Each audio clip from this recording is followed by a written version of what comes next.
a front-wheel drive vehicle.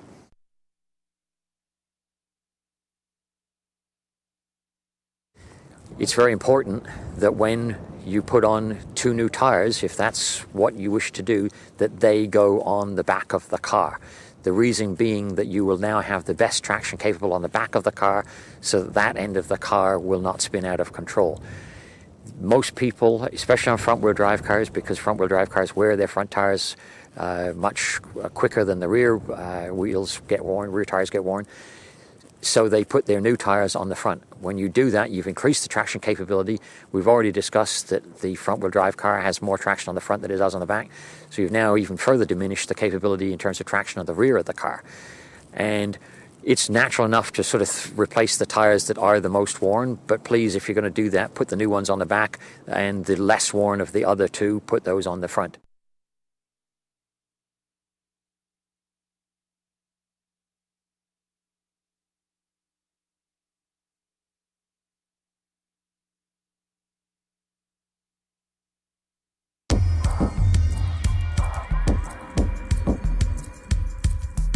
APA is the consumer's group when it comes to cars, and we basically represent the consumer. And one of the issues that we've noticed is there's quite a bit of confusion about tires. They're changing a lot too. The technology is changing. The cars themselves are getting better, so they're coming with ABS, traction control, and the tires are nominally called all-season. But we have a significant concern that people are often driving with mismatched tires. So for example, you've got 2 very worn tires in the back and 2 good ones in the front. Or you're trying to run your Baldini 3-year-old all-season tires to get to the end of your lease. That's another issue that comes up often. A consequence is the car is less than optimal in winter, and we wanted to see with this demonstration just how much less. We find that tire-related issues are extremely important, more so in the wintertime than in the summertime. Everybody knows, you've all driven through snow drifts, you've all driven through slush. When that happens, of course, your tire is no longer in contact with the roadway. You're literally floating on top of the snow, granules on top of the slushy, on top of the ice. That, of course, is a huge problem. So when we, in fact, look at collisions on the roadways in Canada, we find that this whole issue of traction is hugely important. Every year at Transport Canada, we investigate a lot of fatal collisions which were caused by winter driving conditions and inappropriate tires for those conditions. And it's very, very important to have 4 winter tires on your car. You need the best traction you can have. It's the only thing that's keeping your vehicle stable. Without having the same traction on all 4 wheels, your vehicle's unstable and you're going to have a control difficulty. For this demonstration, we have 2 identical all-wheel drive trucks. The black one is equipped with all-season so-called mud and snow tires on all 4 wheels. The red one has 4 winter tires installed. The reason we have a mountain snowflake designation on winter tires is because nowadays we have a very soft rubber compound. We have sponge-type rubber that will literally squeegee the water off the ice surface. We have other compounds embedded in the tire to give it more traction, similar to what we used to have with studded tires. If you drive the same tires that you use in the summertime, in the wintertime, in the cold weather, they will be extremely hard as iron, and they will not grip the surface. They won't conform to the irregularities of the surface. So we need that very soft tire to be able to grip those surfaces.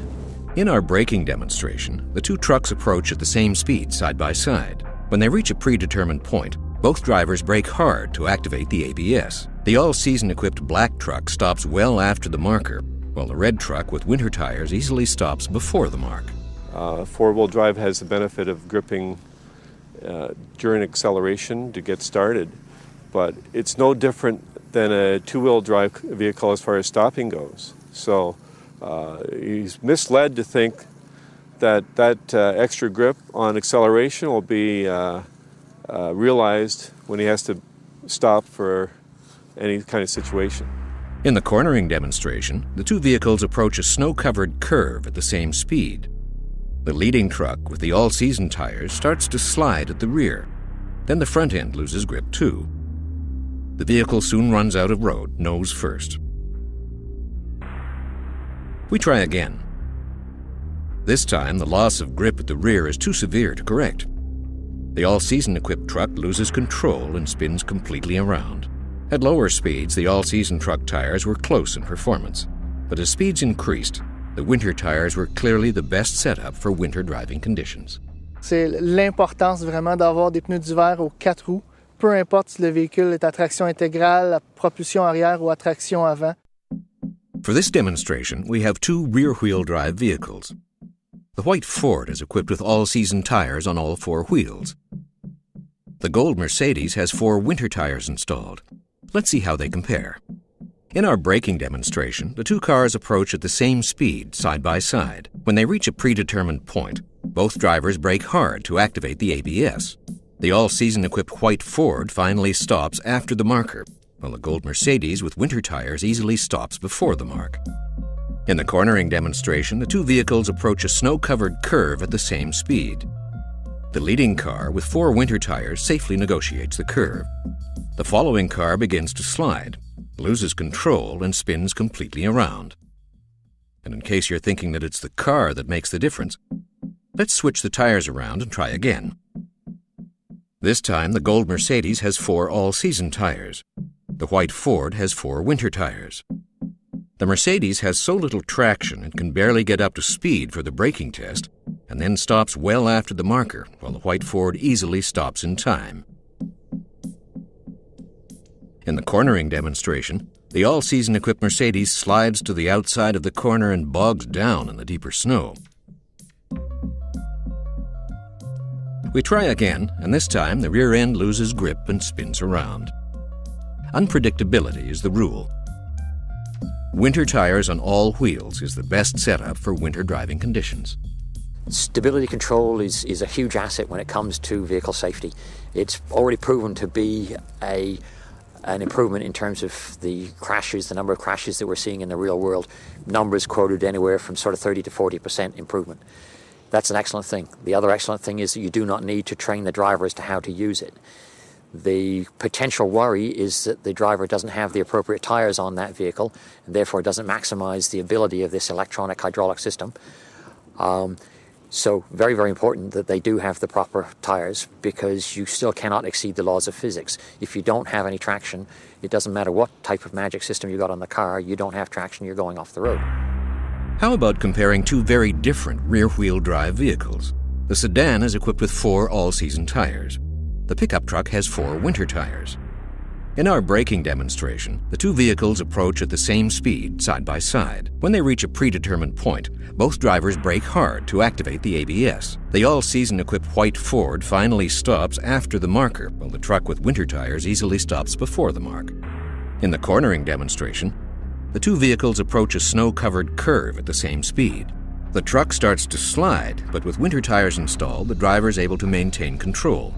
The following sedan with all-season tires loses traction and all control. It ends up backwards and off the road. And in case you're thinking that it's the vehicle that makes the difference, let's switch the tires around and try again. In the braking demonstration, the truck now cannot stop in time to avoid the marker, while the sedan stops safely short of the mark. In the cornering demonstration, the all-season equipped truck finds no grip at the front as it slides off course, while the sedan safely completes the corner. We try a second time. Now the truck loses traction at the rear end and spins off the track out of control. Okay, so 4 all-season tires may be a bad idea, but why do I need 4 winters? Wouldn't 2 be enough? We keep the all-season tires on the front and install a pair of winter tires on the rear of the truck. The sedan keeps its winter tires on all 4 wheels for comparison. The reason we